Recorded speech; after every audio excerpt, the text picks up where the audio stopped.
कन्हैया हाँ तेने मिट्टी खाई? कन्हैया कहा ना ना खाई।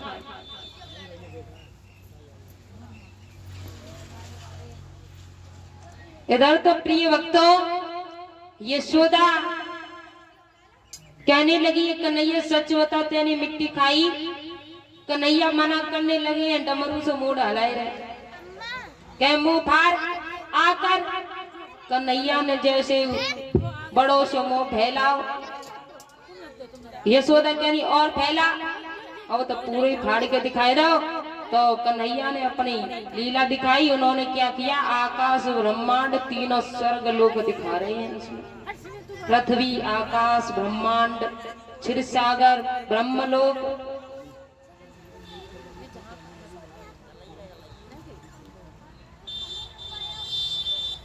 उसमें सभी टेलीविजन में जो दृश्य दिखाई जाते हैं ना देश विदेश के, और वैसे ही भगवान कन्हैया के मुंह में वे सब चले।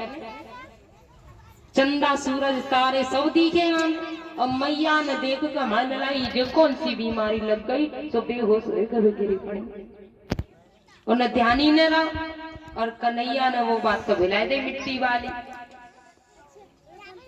अब तो एक बार कन्हैया ने 5-6 गुजरियों की मटकियां फोड़ दी। और मटकियां जब फोड़ी हैं और शिकायत लेके पहुंची मैया के पास, कहने लगी कि अभी से धरती में से निकल नहीं पाओ, और देखो जाने कितना बड़ा काम करो। हमने मथुरा से इतनी बढ़िया मटकी मंगाई, और जब तेरे कन्हैया ने सब मटकी फोड़ दी, सब नाश कर दो। मेरे प्रिय भक्तों कह रही है कि मैया यशोदा तेरो लाला अकेलो रेवे तो कोई बात ना है, जे 10-12 ग्वाला और लेके फिरतो है। और जे कन्हैया का कम काम बिगाड़ता है, 10-12 ग्वाला ना जे ज्यादा बिगाड़ता है। इनको साथ में लेकर के जाता है और माखन चुराता है। यशोदा कहने लगी है कि मैया कि लाला ये अच्छी बात नहीं है, तुम्हारे घर में किस बात की कमी है? तुम्हारे पिता है ना नंद बाबा, इनके घर में 9 लाख गैया, और तो तुम पराई माखन खाते हो, पराई छाछ पीते हो, ये अच्छी बात ना है, अपने घर में खाओ। तो भगवान कन्हैया ने कहा कि मैया हम चोरी नहीं करें, और जो ग्वालनी तो झूठ बोलती हैं, जो हमें इशारे करके हमें अपने घर पे बुलाई के ले जाती हैं, और जो माखन थोड़ी खिलाती हैं, जो हमें घर को काम करवाती हैं। सही बता रही मैया, बात नहीं बताई। मेरे प्रिय भक्तों इधर तो समझा बुझा करके मैया यशोदा ने कहा है कोई बात नहीं गुजरिए, मेरे लाला ने मटकी फोड़ी है तो हम तुम्हारे लिए नहीं मंगा देंगे, और तुम जाओ। तो गुजरिए वापिस चली आई। लेकिन दूसरा दिवस हुआ, भगवान कन्हैया 10-12 ग्वाला लेकर के फिर गए। दूसरी ग्वालनी के घर में गए, वहां पर माखन खा के आए और काम बिगाड़ के आए, कई मटकियां फोड़ करके आए हैं, और आकर के शिकायत की है तो वे रंगे हाथ पकड़े गए। तो मैया यशोदा बड़ी गुस्सा भई, उन्होंने एक लकड़ी उठाई, कहने लगी कन्हैया आज तो नहीं छोड़े हम तेरी बहुत बर्दाश्त कर रहे हैं। अब जैसे ही बात कही है मैया को डंडा देखो, कन्हैया डर गए, कहने लगे आज हम नहीं बचे, और वैसे ही भागने लगे। और भागने लगे, पूरी गोकुल की नगरिया के चक्कर काटे हैं, लेकिन पकड़ाई में नहीं आए।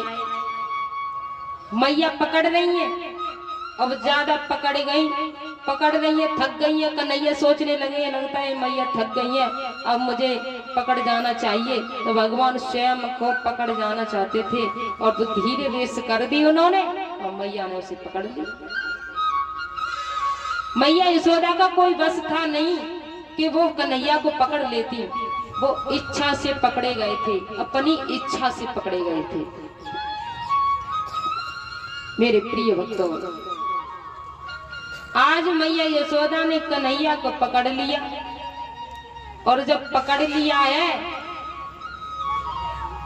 तो घर में लेकर के आई। तो पहले एक ओखल हुआ करती थी जिसमें धान कूटे जाते थे। इधर गोपियां आई, कहने लगी हैं मैया चलो उपवन में चलते हैं जल भरने के लिए। मैया कहने लगी पहले जाको इंतजाम तो कर दे तब जाइए।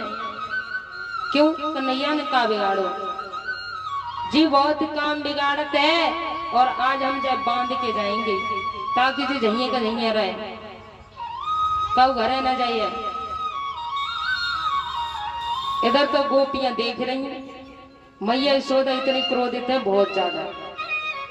उन्होंने अब तो रस्सी ढूंढ करके लेकर आके आई है मैया। अब कन्हैया मुस्काए रहे कि मैया हमें बांधना चाह रही है, लेकिन ये बांध ना पाएंगे। उन्होंने एक रस्सी उठाई और कन्हैया को ओखल से बांधने लगी है। तो भगवान कन्हैया ने लीला दिखाई, वो रस्सी 2 अंगुल छोटी रह जाती। मैया यशोदा ने दूसरी रस्सी में गांठ लगाई, फिर बड़ी करके फिर बांधी तो 2 अंगुल फिर रहेगी छोटी। मैया ने एक बार नहीं 2 बार नहीं बल्कि कई बार रस्सी बांधी, लेकिन 2 अंगुल छोटी रह जाती। अब तो मैया बड़ी परेशान, कह रही है लाला जी बता जी रस्सी छोटी का पड़ जाती। कन्हैया कहने लगे हमें नहीं पता।